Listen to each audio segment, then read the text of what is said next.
तल की आकृति में घन हो गया, घना हो गया था। घन में ये था कि ऊपर एक वर्ग था और नीचे भी वर्ग, साइड में ये वर्ग, आगे पीछे भी वर्ग था। फिर इसके बाद घनाभ आया, घनाभ में भी वही था, नीचे आयत, ऊपर आयत, बगल में आयत और आमने सामने भी आयत थे। अब देखिए ये प्रिज्म दूसरा है, दूसरी टाइप का प्रिज्म है। इसमें क्या है, एक त्रिभुज ऊपर है और एक त्रिभुज नीचे है। और देखिए इसके किनारे किनारे अगर ध्यान से आप लोग देख पाएं तो देखिए एक चतुर्भुज यहाँ है इस साइड में, एक चतुर्भुज इस साइड में है और एक चतुर्भुज आगे की तरफ है। यानी कितने चतुर्भुज हैं? 3 चतुर्भुज हैं और ऊपर एक त्रिभुज है और नीचे भी क्या है, एक त्रिभुज है। अब देखिए इसमें पूछा क्या जाता है, कहेंगे इसका कुछ अलग से नाम पड़ा है, इसका अलग से नाम नहीं है, इसका नाम केवल प्रिज्म ही है। इसमें भी निकलेगा पहले पार्श्व पृष्ठ का क्षेत्रफल, पार्श्व पृष्ठ का क्षेत्रफल,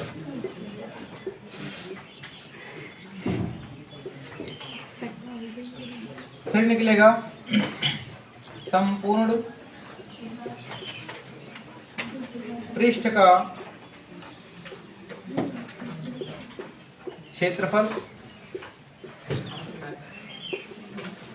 और फिर एक निकलेगा इसमें आयतन। इसका विकर्ण नहीं निकलेगा, इसका विकर्ण पूछा नहीं जाता। इसमें ये 3 चीज, पार्श्व पृष्ठ का क्षेत्रफल और क्या, संपूर्ण पृष्ठ का क्षेत्रफल और एक क्या रहेगा, आयतन। ये 3 चीज पूछा जाएगा। अब देखिए ये सब केवल आपको फील करना है, महसूस करना है कि कैसे बना है आकृति। इसका अर्थ ये है कि ऐसे एक त्रिभुज ऐसे बना है ऊपर और ऐसे ही एक त्रिभुज क्या बना है नीचे और सबके सिरों को मिलाया गया है। बात समझ पा रहे हैं? एक त्रिभुज बना है आपका ऐसे ऊपर और वैसे ही एक त्रिभुज बना है कहाँ, नीचे, और सबके ऐसे सिरों को क्या किया गया है, मिलाया गया है। और अभी देखने के लिए देखिए ऐसे बता दें आपको,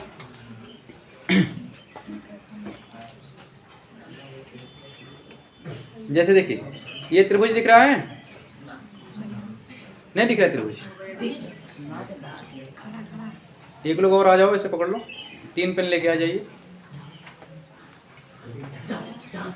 चाहे जो आ जाओ।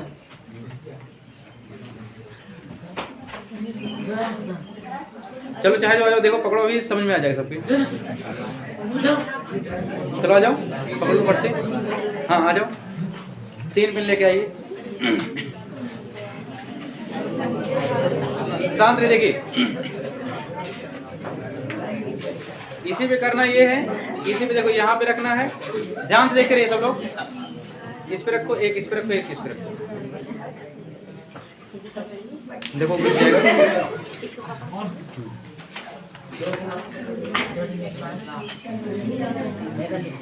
ये देखिए ये त्रिभुज है नीचे वाला, देखिए नीचे वाला त्रिभुज है और अगर ऐसे ऊपर वाला ऐसे मिला देंगे सब तो ऊपर भी क्या बन जाएगा, एक त्रिभुज।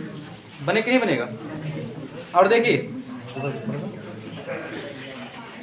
और ये है, यहां से देखिए यहां तक एक आयत है, यहां से लेके यहां तक एक आयत बनेगा, यहां से लेके यहां तक भी क्या बनेगा, एक आयत बनेगा, और यहां से लेके यहां तक नीचे तक भी क्या बनेगा, एक आयत। तो आयत कितने हो गए?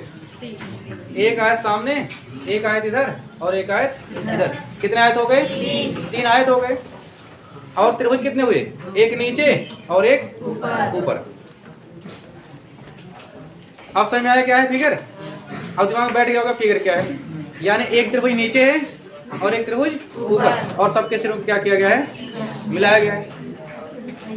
अब देखिए अगर इसमें जब पूछा जाएगा कि पार्श्व पृष्ठ का क्षेत्रफल क्या होगा, तो पार्श्व का अर्थ ये होता है कि बगल बगल का। तो बगल में क्या था, यहाँ एक आयत था, यहाँ एक आयत था और यहाँ भी क्या था, एक आयत था। बगल बगल में तो थे केवल क्या, 3 आयत थे। देखिए इस भुजा से एक आयत, इस भुजा से एक आयत और इस भुजा से भी एक आयत, यानी कि हमें 3 आयत आए। अब ऐसा हम नहीं लिखेंगे कि एक आयत का क्षेत्रफल गुणे 3। ऐसा क्यों नहीं लिख सकते? ऐसा तब हम लिखते अगर सभी आयत एक दूसरे के बराबर होते तब। लेकिन यहाँ कोई ज़रूरी नहीं है कि सभी आयत बिल्कुल बराबर ही। बराबर तब हो सकते हैं जब जो त्रिभुज है अगर वो समबाहु त्रिभुज हो तब। अगर समबाहु त्रिभुज नहीं है तो इस आयत का क्षेत्रफल अलग से निकालना पड़ेगा, इस आयत का क्षेत्रफल अलग से निकालना पड़ेगा और इस वाले आयत का क्षेत्रफल अलग से निकालना पड़ेगा। तो कितने आयत का निकालेंगे? तीनों। तो हम क्यों लिख देंगे तीनों आयत का क्षेत्रफल, तीनों आयत का क्षेत्रफल, आयत का क्षेत्रफल।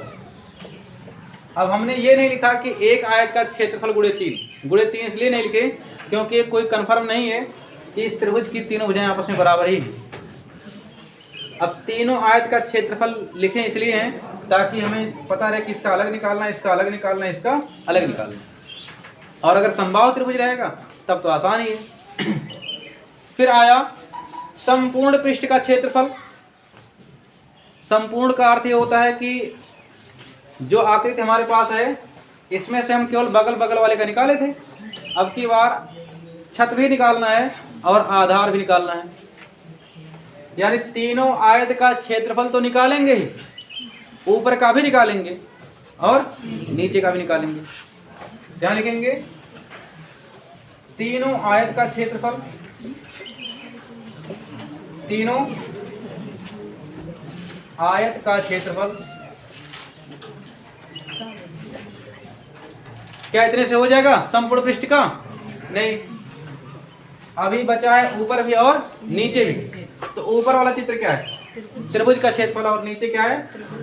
लेकिन यहाँ हम लिख सकते हैं कि एक त्रिभुज का क्षेत्रफल गुणे कितना? 2। ऐसा क्यों लिख सकते हैं? क्योंकि जो त्रिभुज ऊपर बनेगा वही त्रिभुज नीचे भी बनेगा, ये तो फिक्स है। तो त्रिभुज का क्षेत्रफल गुणे कितना? 2। ये हो जाएगा। कहेंगे इसका आयतन कैसे निकालेंगे? आयतन फिर से वही दिमाग में लगाइए, ये जो आकृति अभी बना के दिखाए थे, नीचे भी त्रिभुज है, ऊपर भी क्या एक त्रिभुज है और ये बिल्कुल पैक है।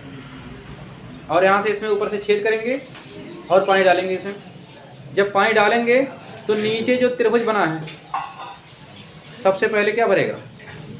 जब ऊपर से पानी डालेंगे सबसे पहले त्रिभुज तो भरेगा, और जब पूरा त्रिभुज भर जाएगा तो ये क्या कहलाएगा? क्या कहलाएगा? त्रिभुज का क्षेत्रफल। क्या कहलाएगा? त्रिभुज का क्षेत्रफल। अब यही क्षेत्रफल ऐसे धीरे धीरे धीरे धीरे यही त्रिभुज पूरा ऐसे धीरे धीरे धीरे धीरे ऐसे उठता जाएगा। कहाँ तक? कितने ऊपर तक? जितनी इसकी ऊंचाई रहेगी। तो जब हम आयतन निकालेंगे तो सबसे पहले क्या भरेगा? जैसे यहाँ छेद करिए, यहाँ छेद कर दिए, अब पानी डाल रहे हैं, जब पानी इसमें डालेंगे सबसे पहले क्या भरेगा? नीचे वाला ये त्रिभुज भरेगा। जब ये नीचे वाला त्रिभुज भर जाएगा ये पूरा, तो कहलाएगा क्या? त्रिभुज का क्षेत्रफल। और त्रिभुज का क्षेत्रफल होता है 1/2 गुणे आधार गुणे ऊंचाई। ठीक है, या इतना ही क्यों लिख सकते हैं हम लोग त्रिभुज का क्षेत्रफल अगर लिखना चाहें तो? त्रिभुज का क्षेत्रफल, क्योंकि हमें मालूम है कि कोई भी त्रिभुज आ जाए उसका हम क्षेत्रफल निकालेंगे। तो नीचे चाहे समबाहु हो, चाहे समद्विबाहु हो, चाहे विषमबाहु हो, तो उसका क्या निकाल लेना है? क्षेत्रफल। और वही क्षेत्रफल, वही त्रिभुज बढ़ते बढ़ते बढ़ते बढ़ते कहाँ तक जाएगा? जितनी इसकी क्या होगी? ऊंचाई होगी।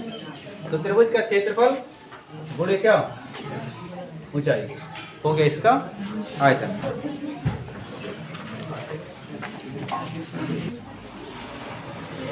अब क्या आकृति है इस पंचभुज की?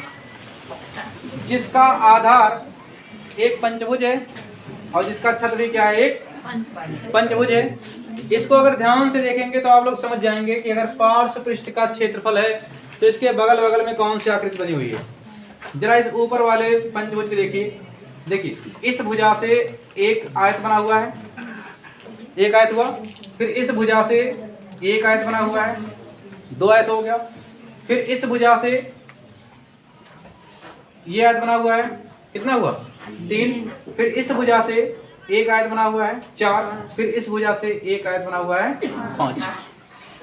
इसमें 5 आयत बने हुए हैं।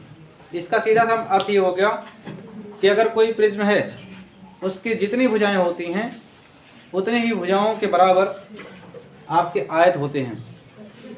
या तो आयत हो सकता है या फिर वर्ग हो सकता है, कुछ भी हो जाए, लेकिन वो चतुर्भुज होगा। तो जब पार्श्व पृष्ठ का क्षेत्रफल निकालेंगे पंचभुज का, यानी नीचे एक पंचभुज ऐसे बना हुआ है, इसके ऊपर भी ऐसे एक पंचभुज बना हुआ है, उसमें सबसे ऐसे खंभा लगा हुआ है ऐसे सब पे, तो कितने आयत निकल जाएंगे किनारे किनारे, 1 2 3 4 और ये 5 आयत बनेंगे। तो हमें पांचों का क्या निकालना पड़ेगा, क्षेत्रफल, क्योंकि साइड साइड में केवल क्या है 5 आयत हैं। और ऐसा नहीं करेंगे कि एक आयत का क्षेत्रफल गुणे 5, क्योंकि सभी आयत बराबर नहीं, ये कंफर्म नहीं है। यहाँ लिखेंगे पांचों आयत का क्षेत्रफल, पांचों आयत का क्षेत्रफल, यह साइड का हो गया। जब कहेंगे संपूर्ण पृष्ठ का क्षेत्रफल, तो किनारे किनारे का तो रहेगा ही, नीचे का भी रहेगा और ऊपर क्या भी रहेगा। तो साइड साइड में 5 तो केवल क्या है, चतुर्भुज है, आयत हैं। तो निकालेंगे हम पांचों आयत का क्षेत्रफल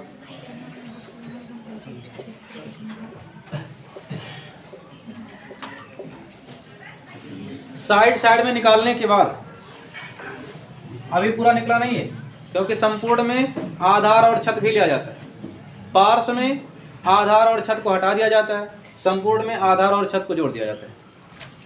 तो जब किनारे किनारे हमने निकाला तो 5 आयत बने थे, पांचों आयत का क्षेत्रफल हो गया।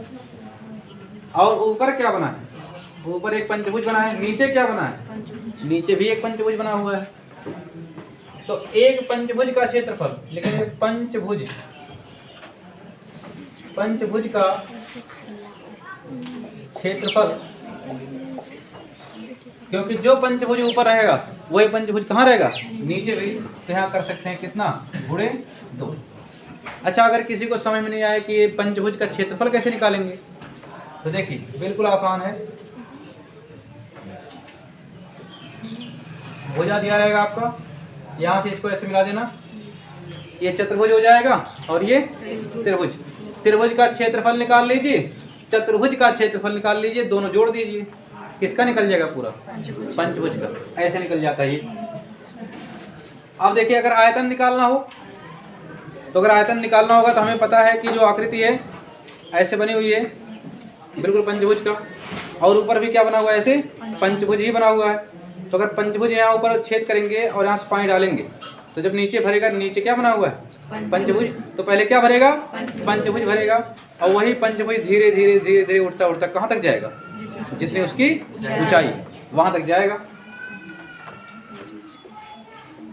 तो अगर आयतन निकालना रहेगा, तो जब अगर ऊपर से हम पानी डालेंगे, इसमें ऊपर से पानी भरेंगे, तो पहले क्या भरेगा, ये नीचे वाला, ये नीचे वाला भर जाएगा पूरा आपका, नीचे वाला भरेगा, और वही पंचभुज धीरे धीरे उठता उठता कहाँ तक जाएगा, ऊपर तक। क्या लिखेंगे, पंचभुज का क्षेत्रफल, पंचभुज का क्षेत्रफल, और कहाँ तक उठता हुआ गया है, ऊंचाई तक, गुणे कितना हो जाएगा, ये हो गया इसका आयतन।